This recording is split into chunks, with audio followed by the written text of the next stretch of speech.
Бүгін 15 июнь өрт өчүрүүчүлөрдүн кесиптик майрамы Кыргызстанда белгиленип жатат. Дел ушул майрамга карата биз студиябызга конок чакырганбыз. Тааныштырып өтсөк, Свердлов районунун өзгөчө кырдаал бөлүмүнүн башчысынын орун басары майор Жанат Осмонов мырза.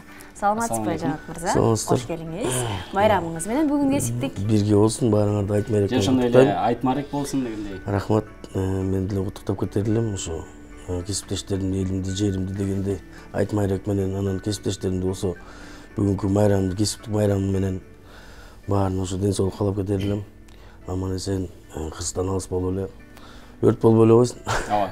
Эң башкысы ошол нерсе болбосун. Жакшы, Жанат мырза. Анан эми сиздердин жумушуңуздардын тийишүүгө ары ушундай бир жоопкерчиликтүү кызматты аркалап келесиздер да, жалпы эле өрт өчүрүүчүлөр. Анан ушул Кыргызстанда негизи эле өрт өчүрүүчүлөр кесиби качан пайда болгон, мисалы сиздердин ошол эле тарыхыңыздарга барып токтосок да, анткени буга чейин кыргыз эли ошол эле тоодо, жайлоодо, боз үйдө жашагандыктан бул кызмат бизде жок болчу да. Бул кызмат 1926 жылы 15 июнда пайда болгон. То есть архивтерди карап келгенде, то есть изделип, анан кийин постановление правительства окуп, то есть өкмөттүн токтому менен 795 номердеги 28 октябрь бешек 1994 жылы постановление болгон. Ушул күндү жыл сайын өрт өчүрүүчүлөр кызматы майрамдасын дегенчи. Именно 1926 жылы болгон. Демек 26 жылы ушул кызмат бизде Кыргызстанда ошол кезде демек Фрунзе шаарында пайда болгон. Фрунзе шаарында биринчилерден болгон да.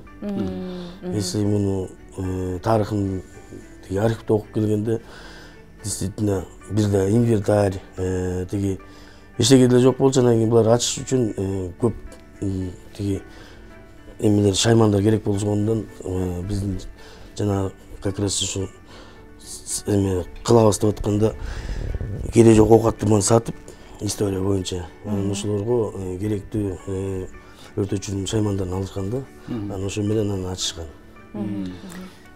Бул сиздердин кесибиңиздер аябагандай түйшүктүү кесип деп атпайсызбы? Баягы от менен тең аралашып, оттун ичиндеги адамдарды сурып чыккан көптөгөн адамдардын өмүрүн сактап калган адамдар да буларчы. Анан айтсаңыздар, өрт боюнча, ушул коопсуздук боюнча айтып берсеңиз. Биринчи баягы өрт болгонго чейин коопсуздук маселеси болуш керек да, биринчи ошол коопсуздук маселесин биз тараптан өрттүн алдын алуу боюнча жумуштар жүрүп турат. Элге чыгабыз, мектептерге барабыз, университеттерге түшүндүрүү иштерин жүргүзүп, учение өткөзөбүз, занятия өткөзөбүз дегенде, машыгууларды өткөзөбүз, элге түшүндүрөбүз да. Өрт коопсуздугун алдын алып жүргүзбөсөк, бул көбүнчөсү адам баласы өзүнөн кетирет да. Ошону айтып берип турушубуз керек, ошону көргөзүп берип турушубуз керек. Адам баласы мындай, бул жашоодо может быть өрттү көрсө 1-2 жолу көрөр. А биз болсо, мына мен уже 11 жыл болду иштеп атканыма, пожарды, өрттү бир минимум дегенде 3-4 жолу чыгабыз да. Мындай неметип келгенде, статистика санап келгенде, кээ кезде күнү, кээ кезде өрт болбогат, кээ кезде бир суткада 10 жолу өрткө чыгасың да. Айрыкча майрам күндөрү аябай көп болсо керек. Жок, кандай десем, бизге деле сезонго бөлүнөт. Тиги жайкы сезон деп коет, анан кийин күзгү кышкы сезон. Демек жайында көп болот, өрт? Жайында в основном сухотрай болот да, жанагы чөптөр көп күйөт. Кургап калган. Токойлорду. Кышында болсо көбүнчөсү жанагы неправильная установка отопительных печей деп коет орусча. Анан кийин жанагы электрооборудованияларды, жанагы нестандартный изготовление ошолорду использовать эткен үчүн, то есть колдонгон үчүн ошолордон көп өрт чыгат да. Короткое замыкание. Дагы эмне? Жана в основном точкага электрический жагына көбүрөөк сайылып калат да. Эмелер точкаларды анан кийин ошондон напряжение болуп, короткое замыкание болуп, өрт көбүрөөк чыгат. Анан үйдү катуу ысытабыз деп, кээ бирлер дагы мешин катуу жагып алышат. Ошондон көбүрөөк чыгат да өрттөрчү кышында. Анан өзүңүз тууралуу айтып берсеңиз, Жанат мырза, сиз ушул өрт өчүрүү кызматына кантип келип калдыңыз эле?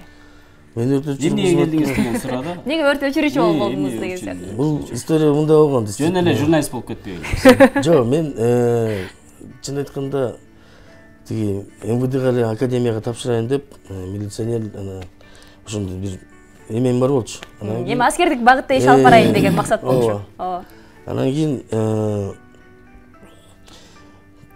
тиякан МВДга тапшыра албай калып, как раз МВДдан не болуп бир экзаменден өтпөй калып балдардан. Анан кийин как раз эме КГУстада КАСИде, то есть илгерки азыр Государственный университет строительной транспорта и архитектуры ошол жакта кафедра ачылып калат, пожарная безопасность депчи. Анан тиякта балым жетпей калган, биякта балым жетип калып атты. Ошондо бир 20-лардын арасында бир 5-чи болуп мен өткөтүп атпаймынбы. Анан кийин анда деле түшүнгөн өзүм чын айткандачы, пожарная безопасность ал эмне депчи. Анан кийин жездем да айтып калды, сен тиги пожарная безопасность десең, биз азыр МВДдабыз. Биз анда МВДде болчубуз убагындачы. Анан кийин если окууну бүтсөң жакшыраак, тиги милицияга отуруп кетесиң, окуй берчи, эмне отасың дегенде.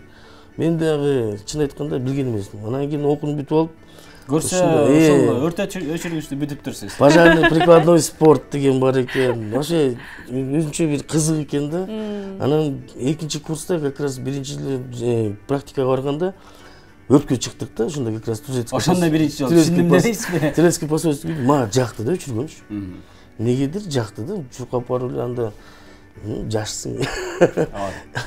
Анан кийин анда шаймандарды ала калып өрт өчүргөн кызык болду да. Ошо менен бизде мындай экен, бир өрт өчүрүүгө кирсең кызматына, ошо бул аяктан чыга албайт экенсиң, оңой мененчи. Бир көрүп сүйүп калат деген суроо. Ошентип карап келсем, уже иштегеним 11 жыл, окуу менен жетер 16 жыл. Ошол 11 жылдын ичинде Жанат мырза кандай окуялар болду да, мисалы ошол эле өрт өчүрүүчү объектке барган учурда коркунучтуу учурлар, кырдаалдар жаралды беле?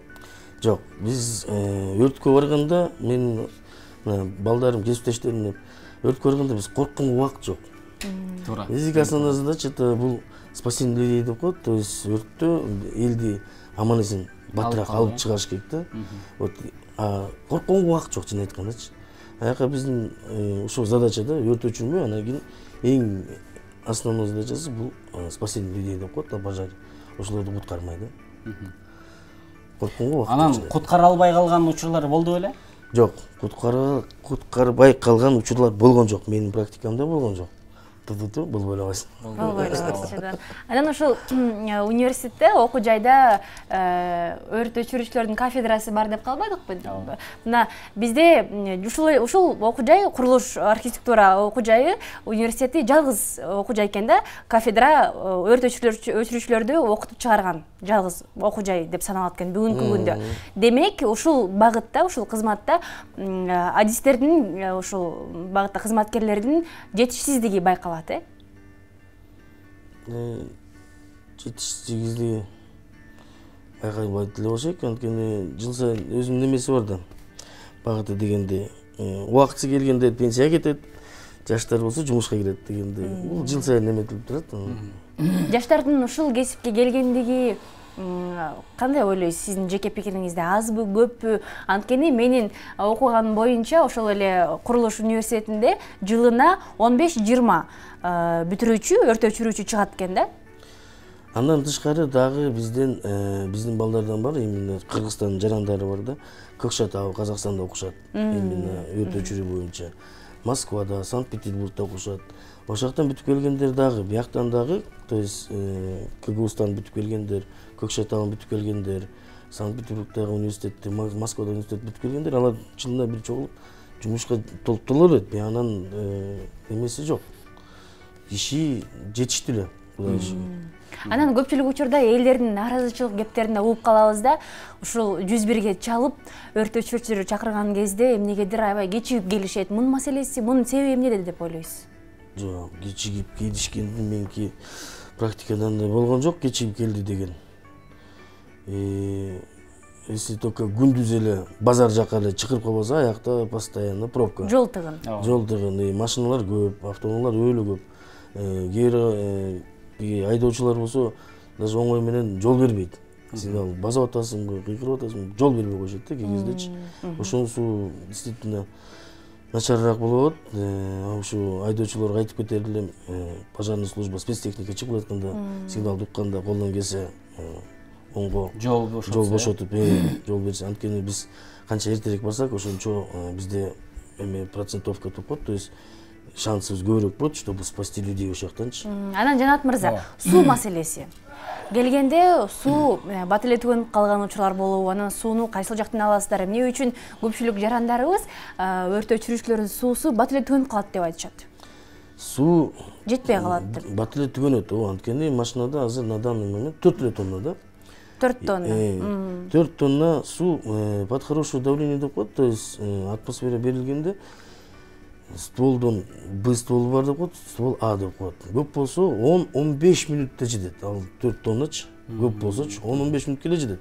Анан бизге в основном жардам берген это бул пожарный гидранттар деп коет. Ошо если пожарный гидранттар жакын жерде орнотулган, пожарный гидранттар убагында иштелип каралып турган болсо, ошолорду указанияларын ошол эле объект, ошол эле жилой домдор жана жашаган немелер көргөзүп өзүлөрү билиш керек да, анычы каякта экенин. Например, пожарный гидрант жок болсо, суу бат эле түгөнөт да, анан кийин өрттү да өчүрө албай калабыз, батыракчы. Ошон үчүн пожарный гидрант постоянно бар болуп туруп, иштеп турса, ошону көзөмөл, ким көзөмөл салат? Ошонун, например, скажем, объекттин директору көзөмөл салыш керек, как руководитель. Если тиги сыртта үйлөрдүн немелери болсо, ошакта, например, ТСЖнын немелери болот, председатель домкомдор болот. Алар көзөмөл салып туруш керек постоянно. И мындай өзүнө мындай кандай десем, билип туруш керек да, алдын алыш керек. Алдын алыш керек. Бул пожарный гидрант жок, действительно эчтеке кыла албайбыз. Бардык эрежелер сакталыш керек ошол эле. Бүт эрежелер. Бул правила пожарной безопасности для предприятий, организаций, учреждений жилого фонда Кыргызской Республики деп коет. Ошо 95-жылы токтом менен чыккан, 08 февралда 95-жылдар, номер 33-тө. Ошол четко жазылган да, ошо коопсуздукту сакташ керек деген. Ошо пожарный гидрант указательдерин коюш керек. Пожарный гидрант всегда должен быть легко доступный. Всегда мындай машина менен туруп калбаш керек, же бирдеке менен жабып калбаш керек. Ушул эрежелер сакталбай калган учурлар көппү бизде? Көп. Эрежени сактабаган абдан. Кайдыгерлик десек болот, бул. Мындай адамдын кандай десем, мындай бир немеде күйбөгөндүгү, жетишпегендиги, көңүлү жокту, буйругу коштук, мисалы баягы ответственность деген жок да. Ооба. Үйлөрдүн алдындагы дагы ушул өрт өчүрүүчү унаалардын келип токтошуна атайын орундук болуш керек да, туурабы? Атайын, бул элге. Бизде болсо азыр парковка кылып коюп эле үйлөрдүн алдына. Үйдөн машиналарын коет, тиги ар кайсы немелер болсо, тиги трубаларды. Ушул боюнча иш-чараларды жүргүзөсүздөрбү сиздер? Эми азыркы убакта бизде надзор жок. Биз азыр только занимаемся тушением пожара и спасением людей на пожаре деп коет. Надзор жок, надзор азыр экотехинспекцияда. Ошолор жумуш азыр ошолорго өткөн, алар келип азыр предписанияларды ар кайсы организацияларга, жаңы курулуш болуп аткан жерлерге, организацияларга, ошо ТСЖларга, ошо жилойдон ошол элге эме берет да. Түшүндүрүү иштерин жүргүзүп, предписаниялар жазып беришет дегенде. Анан сиздин жанагы ушул баягы куткаруу мезгилинде, куткаруу учурунда бир өзүңүз жабыр тарткан учурлар болгонбу? Жабыр тарткан болгондо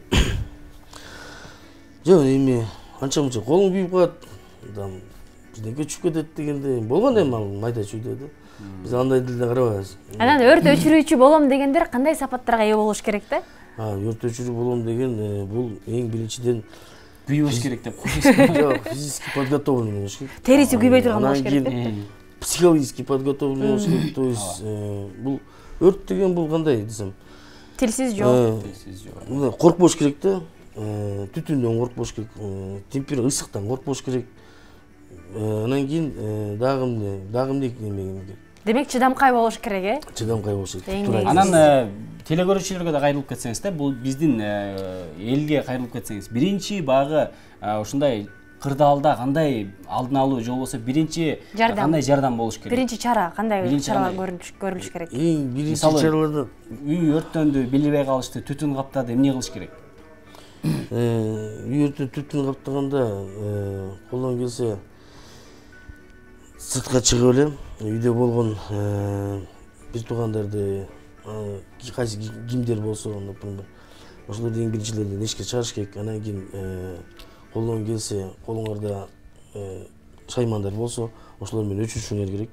Если күчүңөр жетпей көрүп турсаңар, 101-ге эле чалыңыздар, болду. Анан жанагы номерин чалса эле калгандар. Өрт башталганда терезелерди ачпаш керек, эшиктерди ачпаш керек дейт да. Анткени ачкандан кийин жанагы аба өтөт дагы, ошол жерден өрт күчөп кетет дейт. Аба күйөт. Если, например, скажем, отдельное помещение, сиздер спальняда жатсаңыз, залда, например, скажем, түтүн болуп атат. Колдон келсе ошол убакта кызуучу кылбай эле, паника түшпөй эле, эшикти жаап туруп эле 101-ге чалыңыздар, болду.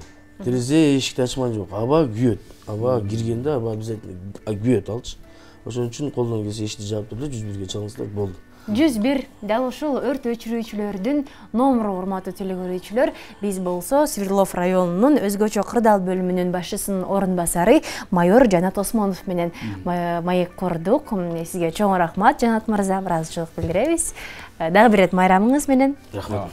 Сиздердин унааңыздар эч жакка барбасын, эч кимдин үйүнө барбасын. Жакшы. Ал эми биз болсо жалпы өрт өчүрүүчүлөрдүн бүгүнкү кесиптик майрамы менен куттуктап программабызды улантабыз.